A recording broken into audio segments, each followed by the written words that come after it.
Saudara, teka-teki korban mutilasi yang ditemukan di sebuah rumah kontrakan di Bekasi, Jawa Barat akhirnya terungkap. Korban diketahui bernama Angela Hindriati Wahyuningsih.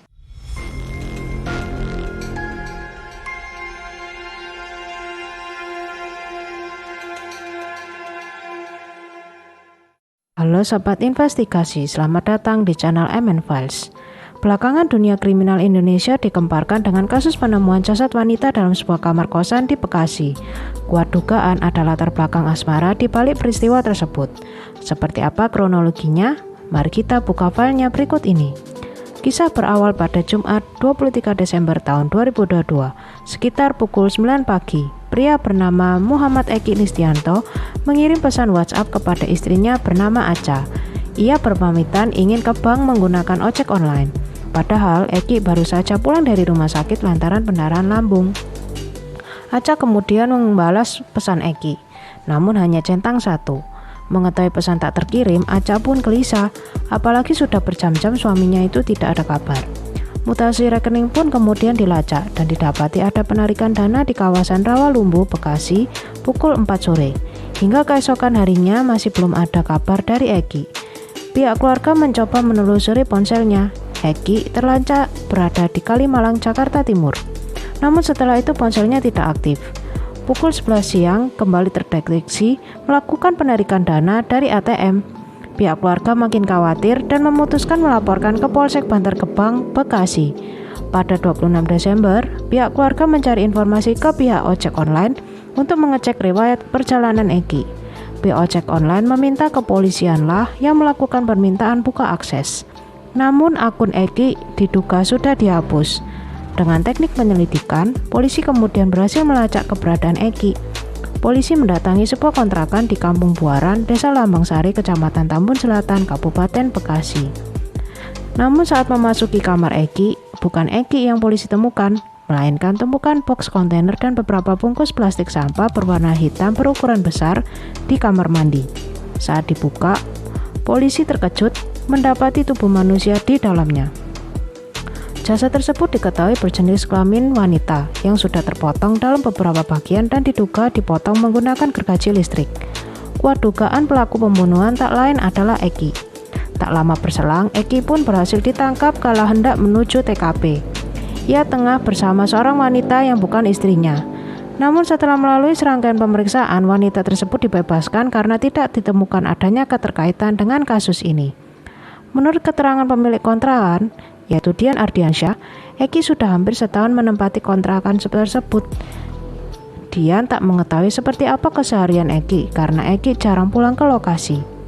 Lalu siapakah wanita yang menjadi korban Eki ini? Melalui serangkaian penyelidikan terungkap bahwa identitas korban adalah Angela Hindriati Wahyuningsih, berusia 54 tahun yang merupakan sosok wartawan berprestasi. Tak hanya pernah berprofesi sebagai wartawati, menurut penuturan kakak korban yaitu Turyono, Angela sempat menjadi aktivis lingkungan di sebuah LSM terkenal di Indonesia.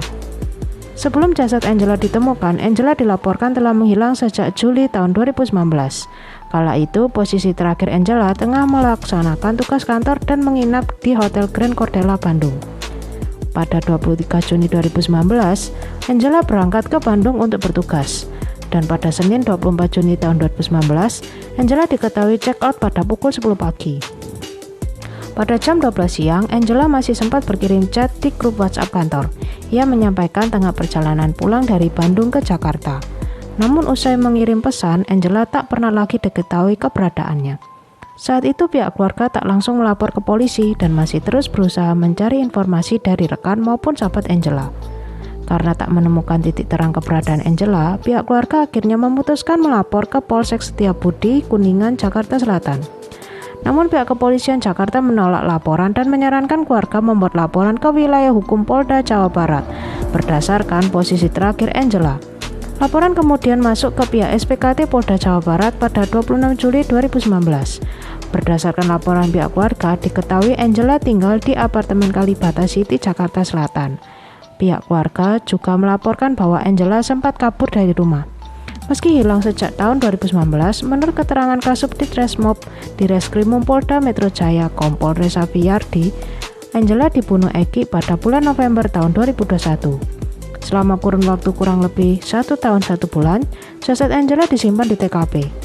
Pihak kepolisian berhasil mengidentifikasi jasad yang tersimpan di TKP adalah jasad Angela berdasarkan hasil tes DNA dengan anak korban berinisial AL yang telah meninggal dunia pada tahun 2018. Berdasarkan hasil interogasi oleh pihak kepolisian kepada pelaku, yaitu Eki sudah mengenal dan kerap berkomunikasi dengan Angela sejak tahun 2018 dan hubungan asmara mereka mulai terjalin tahun 2021. Namun Eki tak mengetahui masalah Angela yang kabur dari rumah. Eki juga mengaku tak mengetahui keberadaan Angela yang dikabarkan hilang kontak. Lalu seperti apa kepribadian Eki di mata rekan dan orang terdekatnya? Menurut seorang wanita berusia 35 tahun berinisial A yang mengaku sebagai mantan pacar Eki adalah pria yang gemar menipu banyak wanita demi bisa mendapatkan uang. Selama dirinya berpacaran dengan Eki dari tahun 2017 hingga 2018, A mengetahui bahwa Eki berusaha memanfaatkan dirinya dan punya banyak kenalan wanita yang diketahui punya masalah dengan Eki soal hutang. Meski A tak mengenal pasti wanita-wanita tersebut, Eki bahkan pernah mengaku pada A bahwa profesinya adalah seorang dokter saat keduanya berkenalan dari media sosial di akhir tahun 2017 lalu. Dari cara penampilan dan berbicaranya, Eki nampak seperti seorang dokter sungguhan. Namun setelah ditelusuri, ternyata Eki kuliah jurusan teknik pertambangan di Bandung dan belum lulus. Tak hanya sampai di situ, Eki bahkan mengaku pada A kalau apartemen yang Angel tempati adalah apartemen yang ditempati Eki bersama rekannya yang katanya bernama Fajar. Eki bercerita pada A kalau Fajar sempat memiliki anak namun sudah meninggal dunia lantaran bunuh diri. A juga mengetahui kalau Eki menyimpan sejumlah nama dan nomor telepon wanita beserta usianya. Melalui daftar itu, diketahui Eki mendekati korbannya dengan cara mengaku sebagai orang tua tunggal dengan menggunakan foto milik anak A. A menduga Eki menargetkan wanita berusia di atas 30 tahunan yang terbilang mapan dan berpenghasilan. Lalu, apa motif Eki tega menghabisi nyawa Angela? Pada 8 Januari tahun 2023, menurut penuturan Kepala Unit 4 Resmob di Reskrimum Polda Metro Jaya Kompol Tommy Haryono, pelaku nekat menghabisi nyawa korban karena khawatir perselingkuhannya terkuak. Eki takut citranya menjadi buruk karena menikahi Angela, padahal ia sudah beristri. Menurut pengakuan Eki, Angela mengancam akan menyebarkan hubungan perselingkuhannya ini. Tommy mengatakan Eki yang dalam keadaan panik mencekik Angela lalu memotong jasadnya menjadi 7 bagian. Tindakan memotong jasad tersebut tak serta-merta langsung dilakukan di hari yang sama di mana Eki mencekik Angela. Jasad Angela sempat didiamkan beberapa hari di dalam kosan. Pada hari kejadian, Eki langsung pulang ke rumahnya. Polisi meragukan keterangan Eki yang menyebut bahwa jasad Angela dipotong-potong setelah 2 pekan dibunuh. Apabila hal tersebut benar, bau busuk akan tercium sangat menyengat. Sepertinya kurang dari seminggu pemotongan jasad korban dilakukan. Mengetahui jasad Angela yang berada di ruang tengah mulai membusuk, Eki kemudian memotongnya menjadi 7 bagian dengan menggunakan gergaji listrik, lalu dibungkus dalam kantong plastik dan disimpan dalam 2 box kontainer. Untuk menghilangkan bau tak sedap, Eki meletakkan sejumlah kopi di dekat tumpukan box tersebut. Hal keji memotong jasad Angela menjadi beberapa bagian itu dilakukan Eki lantaran takut ketahuan warga.